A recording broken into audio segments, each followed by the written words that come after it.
ఇప్పుడు మనకి యూట్యూబ్ లో లెఫ్ట్ వింగ్ రైట్ వింగ్ కి సపరేట్ గా ట్రీట్ చేస్తుంది సార్ యూట్యూబ్.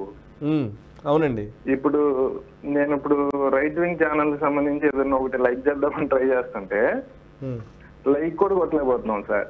ఇప్పుడు మేము రైట్ వింగర్స్ ఎంత ట్రై చేసినా ఒక్కొక్క సందర్భాల్లో కొన్ని వీడియోస్ కి పర్టికులర్ వీడియోస్ కి లైకులు కూడా చేయలేకపోతున్నారు. వీటిని అడ్డుకోవడానికి మనకి చట్టాల్లో ఐటీ చట్టాలు కానీ లేకపోతే మీడియాకి సంబంధించి ఏదన్నా చట్టాలు ఏమన్నా ఉంటే వాటికి సంబంధించి మనం వాటి ద్వారా ఏం ఫైట్ చేయలేమండి. సార్ మీరు లైక్ చేయడానికి ట్రై చేస్తున్నారు కానీ లైక్ అవ్వట్లేదు అంతేనా?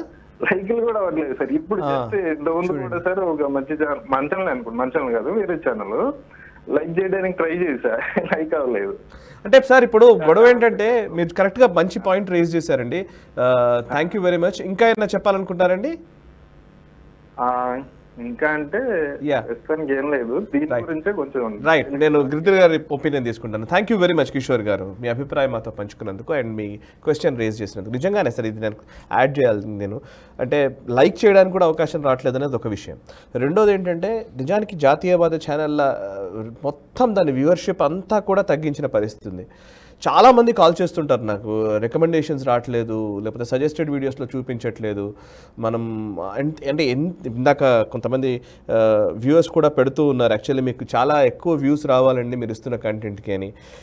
అంటే షార్ట్స్ రూపంలో చేసినవి ఉంటాయి, ఇంకోటి ఉంటాయి. బట్ రైట్ వింగ్ లేదా నేషనలిజంకి సంబంధించినటువంటి కాంటెంట్ని అదే పనిగా తగ్గిస్తున్నారన్న విషయము ఈవెన్ మనం కూడా డిస్కస్ చేసాము. ఇది ఇంకా తీవ్రం అవుతోంది ఇప్పుడు ఈ మధ్యకాలంలో, ఇంకా పెరిగింది అనేది నా అభిప్రాయం. బికాస్ మన వ్యూవర్షిప్ వీటి కూడా నేను అనలిటిక్స్ చూస్తుంటే కూడా కనబడుతుంది. ఇట్లా ఓవర్కమ్ కావాలి. ఇది పెద్ద సమస్యనే మనకు. ఎందుకంటే ఈ టెక్నాలజీ కంపెనీలు నడిపించేది డీప్ స్టేట్, వాళ్ళ అధీనంలోనే ఉన్నాయి. వాళ్ళ దేశపు రాష్ట్రపతినే వాళ్ళు పర్మనెంట్గా వాళ్ళ ప్లాట్ఫామ్ నుంచి డీలిస్టింగ్ చేయగలిగినప్పుడు అవును మనం తీసేసారుగా. డొనాల్డ్ ట్రంప్ ఇంకా రాష్ట్రపతిగా ఉన్నప్పుడే ఆయనని 2 ప్లాట్ఫామ్స్ నుంచి పర్మనెంట్గా డిస్మిస్ చేశారు. కాబట్టి వాళ్ళకి అంత శక్తి ఉంది వాళ్ళకి. ఎలాన్ మస్క్ ఇప్పుడు ఎక్స్ టేక్ ఓవర్ చేశాడు. పోనీ ఈయనేమైనా అద్భుతంగా చేస్తున్నాడంటే కనుక పరిస్థితి ఏంటంటే ఒక న్యూక్లియర్ యుద్ధాన్ని నేను ఆపాను అని చెప్తున్నాడు ఆయన. యుక్రెయిన్ రష్యా మధ్యలో యుద్ధాన్ని నేను ఆపాను అని చెప్తున్నాడు ఆయన. అంటే వాళ్ళలో రైట్ వింగర్సా లెఫ్ట్ వింగర్సా సంబంధం లేకుండా ఈ యొక్క నెరేటివ్ని కంట్రోల్ చేసే శక్తులు మనం చూస్తున్నాం. సోషల్ మీడియా అంతా వాళ్ళ చేతిలో ఉంది. ఎవరిని ఉంచాలి ఎవరిని తీయాలి అని వాళ్ళు నిర్ణయిస్తున్నారు. అన్ఫార్చునేట్గా ఏంటంటే మన దగ్గర ఆ మెకానిజం లేదు, మన దగ్గర టూల్స్ లేవు. చైనాకు వెళ్తే కనుక చైనా ఈ ట్విట్టర్ని ఫేస్బుక్ని వీటన్నిటిని బ్యాన్ చేశారు అవి. కానీ వాళ్ళ ప్లాట్ఫామ్స్లో వాళ్ళు చెప్పింది మాత్రమే చూడాలి కానీ ఇంకెవరు చూడడానికి వీల్లేదు.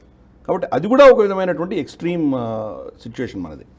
నా ఫ్రెండ్స్ కూడా హిందీ ఛానల్స్ ఎవరైతే ఉన్నారో చాలామంది నాకు నిన్న మొన్న ఫోన్ చేసి చెప్పారు, మా 4-5 వీడియోస్ని స్ట్రైక్ కొట్టారు యూట్యూబ్లో, ఎవరో దాన్ని కంప్లైంట్ చేశారు, కంప్లైంట్ చేసేసరికి స్ట్రైక్ కొట్టారు, మేము ఏం చేయాలి అని అంటున్నారు వాళ్ళు. సో అన్ఫార్చునేట్ ఇది.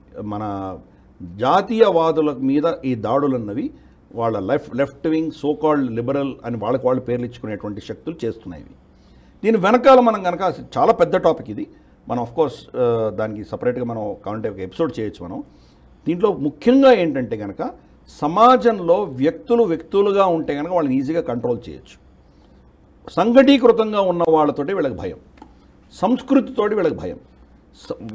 స్వసంస్కృతి నుంచి దూరం వెళ్ళిపోతే, అలాగే మీకు ఉన్నటువంటి ఉమ్మడి ఏదైతే మీకు కూటమి ఉన్నదో దాని నుంచి మిమ్మల్ని విడదీయగలిగితే మిమ్మల్ని వాళ్ళు కంట్రోల్ చేయొచ్చు. ఉమ్మడి కుటుంబాన్ని ఫస్ట్ చీల్చారు. ఉమ్మడి కుటుంబాన్ని చీల్చిన తర్వాత ఇప్పుడు ఎవ్వరు కూడా ఉమ్మడి కుటుంబాలు లిటరల్గా మనకు లేవు. పట్టణాల్లో చూస్తే ఎక్కడ ఉమ్మడి కుటుంబాలు లేవు. ఆల్మోస్ట్ 95% ఉమ్మడి కుటుంబాలు పోయినాయి. ఒకవేళ ఉన్న తల్లిదండ్రులు కానీ ఎవరైనా ఉన్నారంటే అదే ఊర్లో ఇంకో ఫ్లాట్లో కూడా పెడతారు. కానీ ఒకటే ఇంట్లో ఉమ్మడి కుటుంబం అందరూ కలిసి ఉన్నది వేళ్ల మీద లెక్కెట్టచ్చు మనం. అది సాధించారు. నెక్స్ట్ డివోర్స్ రేట్స్ గత 15-20 సంవత్సరాల్లో ఈవెన్ భారతదేశంలో రమారమి 200% పెరిగిపోయినాయి. ప్రపంచవ్యాప్తంగా చాలా పెరిగినాయి. అమెరికా లాంటి ప్రాంత దేశాల్లో అయితే కనుక రమారమి 70% డివోర్స్ రేట్స్. స్పెయిన్ లాంటి దేశంలో పోర్చుగల్ అయితే 94% డివోర్స్ రేట్. సో అలా ఈ సమాజాన్ని చీల్చేటువంటి ప్రయత్నం చేశారు. ఉమ్మడి కుటుంబాలు పోయాయి, కుటుంబాలని చీల్చారు. మిగిలింది ఏంటి? మనిషి వ్యక్తులను చీల్చడం మొదలుపెట్టారు వోకిజం పేరిట. అదే మనం గ్లోబల్ రౌండప్లో సెక్షన్ పెట్టాం, దాన్ని స్పెసిఫిక్గా పెట్టాం, కొలాప్స్ ఆఫ్ వెస్టర్న్ సొసైటీ అని పెట్టాం మనం. సో కాబట్టి ఈ యొక్క జాతీయవాదం కానీ సంస్కృతి పట్ల కానీ మాట్లాడేటువంటి వ్యక్తులు వాళ్ళకి డేంజర్, వాళ్ళకి థ్రెట్, వాళ్ళ అజెండాకి థ్రెట్, వీళ్ళని టార్గెట్ చేస్తారు వాళ్ళు. కాబట్టి మనం ఆ దీంట్లో ఉన్నాం, మనం బ్రహ్మరాక్షసుతో యుద్ధం చేస్తున్నారు మీరందరూ. కరెక్ట్. కాబట్టి తప్పదు, ఇవన్నీ మనకు ఇవి తప్పవు. వాళ్ళ అజెండాకు విరుద్ధంగా మీరు చేస్తే కనుక ఏమవుతుందో చూసాం. స్ట్రింగ్ వినోద్ని తీసేశారు అట్లనే. సో ఇటువంటివి చాలా జరుగుతున్నాయి. అన్ఫార్చునేట్. కానీ మనకు రైట్ వింగ్ లెఫ్ట్ వింగ్ అనేది వాళ్ళ పరిభాష, మనది కాదు. మన భారతీయత. భారతీయత. ఫర్ ఇన్స్టెన్స్ మోదీ గారి కంటే లెఫ్టిస్ట్ ఎవరు లేరు. ఆయన ఇప్పుడు ఉన్నటువంటి మనకు వస్తున్నటువంటి ఉచితాలు కావచ్చు, మనకు ఆయుష్మాన్ భారత్ కానీ, ఇంకా స్కిల్ ఇండియా కానీ చాలా యాడ్ చేశారు. గతంలో ఉన్న మన్రేగా అవన్నీ ఉండగా ఇంకా యాడ్ చేశారు, కానీ ఏవి ఒకటి కూడా తగ్గించాలి ఆయన. కాబట్టి ఆయన కంటే లెఫ్టిస్ట్ ఎవరైనా ఉండగలరు? ఇంతవరకు ఉన్న ప్రభుత్వాల కంటే ఆయనే లెఫ్టిస్ట్. మరి ఆయన రైట్ వింగర్ ఎలా అంటాం? ఈ రైట్ లెఫ్ట్ అనేది వాళ్ళ పరిభాష, మనది కాదు. లెఫ్ట్ అంటే ఇలాగే ఉంటుంది, రైట్ అంటే ఇలాగే ఉంటుంది, వాళ్ళు ఫిక్స్ చేశారు. మనం కొన్ని ఆస్పెక్ట్స్లో లెఫ్టిస్ట్, కొన్ని ఆస్పెక్ట్లో రైటిస్ట్. కాబట్టి దీన్ని ఎలా మనం దీన్ని ట్రీట్ చేస్తాం? కాబట్టి ఈ యొక్క వాళ్ళ అజెండాకి మీలాంటి వాళ్ళు చాలా థ్రెట్, కాబట్టి మిమ్మల్ని టార్గెట్ చేస్తారు వాళ్ళు. ఎస్ సార్, కరెక్టే. ఆ థ్రెట్ని అధిగమించాలంటే యూనిటీయే నిజానికి ప్రజలే చేయాలి మనకు. వాళ్ళు ఎంతమంది దాన్ని మనకు సమర్థన మనల్ని వాళ్ళు ప్రోత్సహిస్తారో ఈ యొక్క శక్తులని అంత సునాయాసంగా మనం ఓడించవచ్చు. కరెక్ట్. అందుకనే భారతదేశం అంటే వాళ్ళకి చాలా ఒక విధమైనటువంటి థ్రెట్గా భావిస్తున్నారు. ఆల్రెడీ 4వ స్థానంకి వచ్చాం మనం ఎకానమీలో, రేపు 3వ స్థానానికి వెళ్ళబోతున్నాం.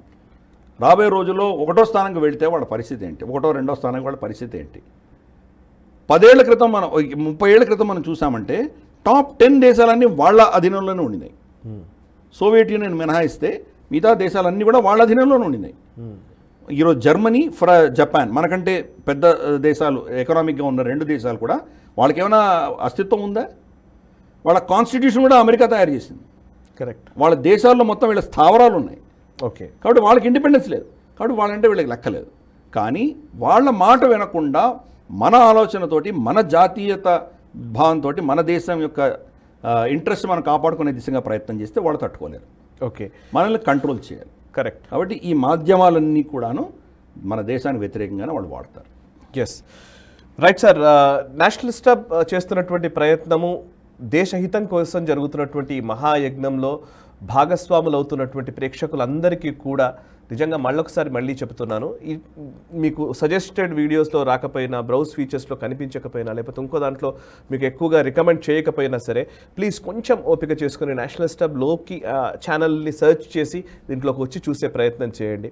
అండ్ నిజానికి యూట్యూబ్ అల్గారిథం ఎలా ఫిక్స్ చేస్తున్నారో, ఎప్పటికెప్పుడు రకరకాల రూల్స్ మార్చడము అండ్ స్ట్రైక్స్ వేయడము, కాపీరైట్స్ క్లెయిమ్స్ చేయడము, రకరకాల అంశాలుగా అదే పనిగా రీచ్ని తగ్గించే ఒక కుట్ర జరుగుతోంది. దాన్ని అధిగమించడానికి చాలా ప్రయత్నం చేస్తూనే ఉన్నాము, అండ్ దానికి మీ సహకారం కూడా కావాలి. ఈ వీడియో మీకు నచ్చినట్టయితే లైక్ చేయండి, 10 మందికి షేర్ చేయండి, అలాగే కామెంట్ల రూపంలో మీ అభిప్రాయాలను మాతో పంచుకోండి. Nationalist hub group of channels ను సబ్స్క్రైబ్ చేసుకుని తెలుగునాట జాతీయవాద జర్నలిజాన్ని ప్రోత్సహించండి. ఈ వీడియో కింద ఉన్న బెల్ ఐకాన్ పై క్లిక్ చేయడం మర్చిపోవద్దు.